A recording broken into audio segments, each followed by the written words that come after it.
Hello friends, welcome to our channel CSC study. जैसे कि previous video में हमने टॉपिक किया था definitions of expert system and different types of expert system के एग्जांपल्स और उसके वर्क्स, ठीक है।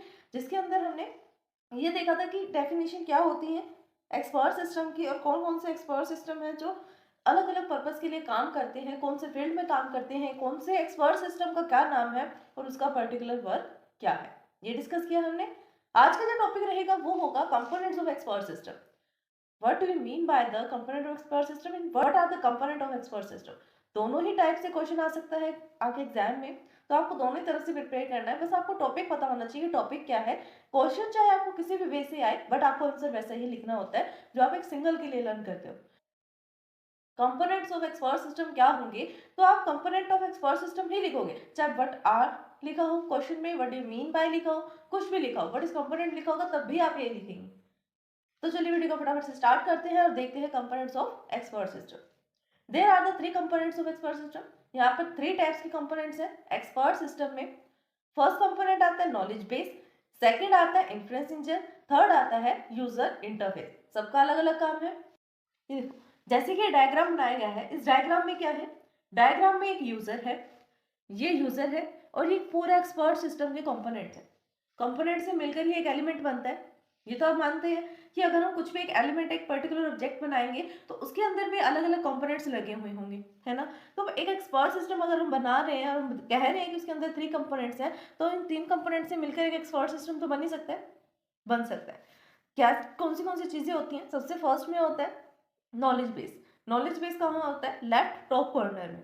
फिर आता है इन्फ्रेंस इंजन। इन्फ्रेंस इंजन कहाँ होता है, लेफ्ट बॉटम कॉर्नर में। फिर आता है यूजर इंटरफेस। यूजर इंटरफेस क्या करता है, जो यूजर के साथ इंटरेक्शन करता है और ये राइट साइड में आता है। यूजर कहाँ होगा, इस इन्फ्रेंस इंजन इस पूरे के पूरे एक्सपर्ट सिस्टम से बाहर से इंटरेक्ट करेगा through using the user interface. तो सबसे फर्स्ट जो एलिमेंट आता है, सबसे फर्स्ट कंपोनेंट आता है वो आता है नॉलेज बेस, ठीक है। नॉलेज बेस के अंदर भी अनदर टाइप्स आते हैं बट हम जो बेसिक लेकर चलते हैं वो नॉलेज बेस ही लेकर चलते हैं। तो नॉलेज बेस क्या होता है ये तो आप सभी को पता है, फिर भी इसके बारे में थोड़ा सा डिस्कस करेंगे। Knowledge base is the heart of expert system. अगर आपको कोई क्वेश्चन आ जाए कि व्हाट एलिमेंट या what things is the heart of expert system, कौन सी ऐसी चीज है जो एक्सपर्ट सिस्टम की एज अ हार्ट की तरह काउंट होती है, ऐसा कौन सा कंपोनेंट है जिसको हम heart of the expert system बोलते हैं, कौन सा कंपोनेंट है वो, नॉलेज बेस। नॉलेज बेस को ही हम heart of the expert system क्यों बोलते हैं, क्यों, क्योंकि एक्सपर्ट सिस्टम जो है वो किसके ऊपर बेस करता है, टोटली वो पूरा का पूरा बेस करता है अपने नॉलेज बेस में। जिसमें एक्सपर्ट सिस्टम के पास जितनी ज्यादा नॉलेज होगी, जितनी परफेक्ट नॉलेज होगी, करेक्ट नॉलेज होगी, उतना ही ज्यादा वो एक्सपर्ट सिस्टम जो है वो बेटर माना जाएगा, बेस्ट माना जाएगा।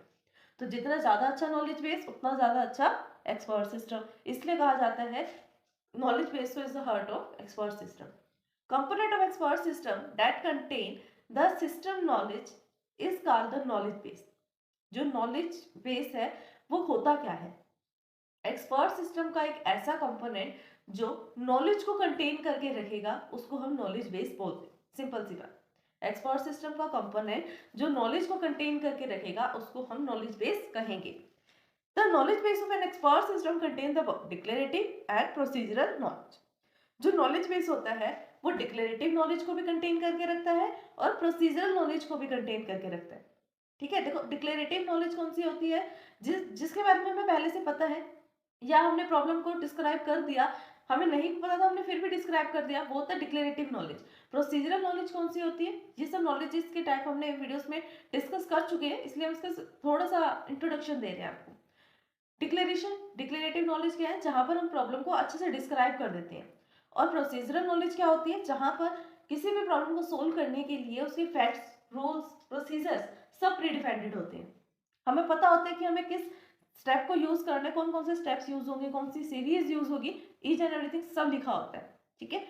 ये होता है प्रोसीजरल नॉलेज और डिक्लेरेटिव नॉलेज, और इन दोनों ही टाइप की नॉलेज का यूज कौन कर रहा है, नॉलेज बेस।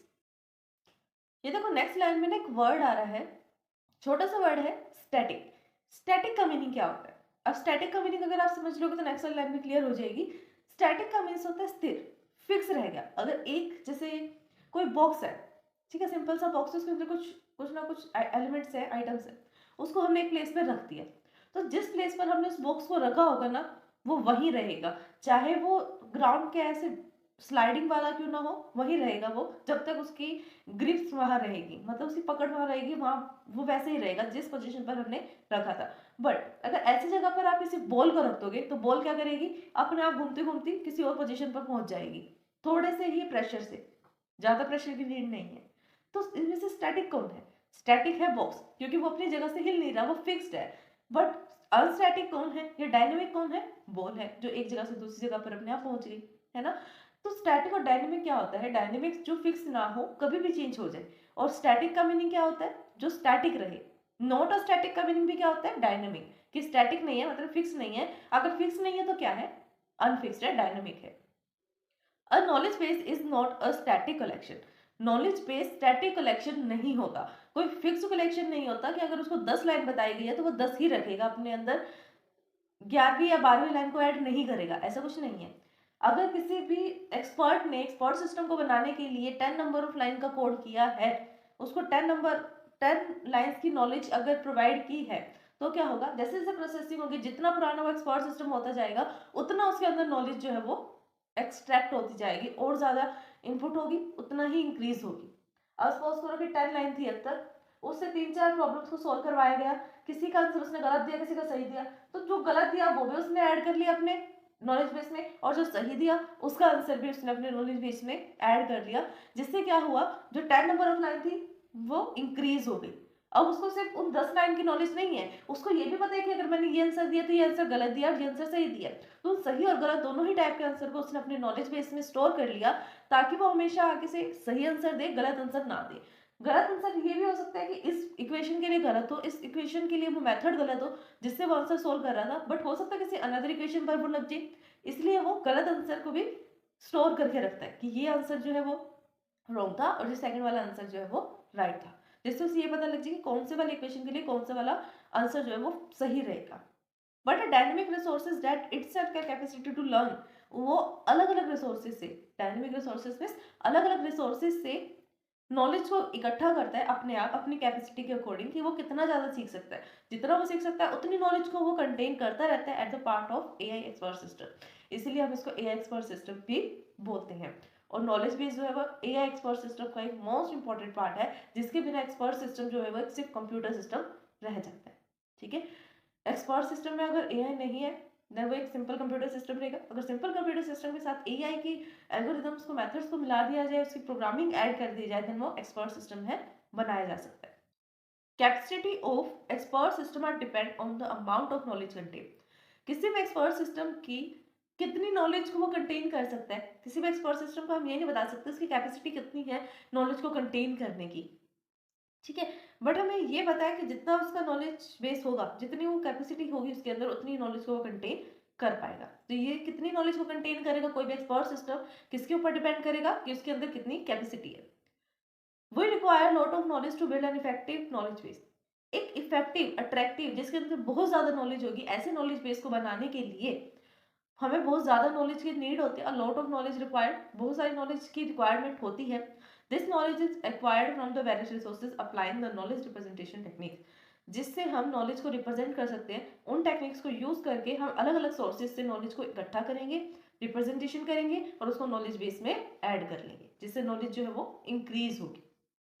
तो आगे भी फर्दर मेथड्स होते हैं नॉलेज रिप्रेजेंटेशन के, उसको हम नेक्स्ट वीडियो में डिस्कस करेंगे। आज की वीडियो के लिए बस इतना ही। अगर आपको इस वीडियो को समझने में कोई भी डाउट आता है देन आप हमें कमेंट कर सकते हैं। वीडियोस को लाइक शेयर सब्सक्राइब करना ना भूलें। Thanks for watching my video. अगर आप सीएससी में ऑल सब्जेक्ट्स में थ्योरेटिकली एंड प्रैक्टिकली परफेक्ट होना चाहते हैं तो हमारे चैनल सीएससी स्टडी को सब्सक्राइब करें, बेल आइकन को प्रेस करें ताकि सबसे पहले अपडेट आपको मिले। वीडियोस को लाइक शेयर सब्सक्राइब करना, कमेंट करना ना भूलें।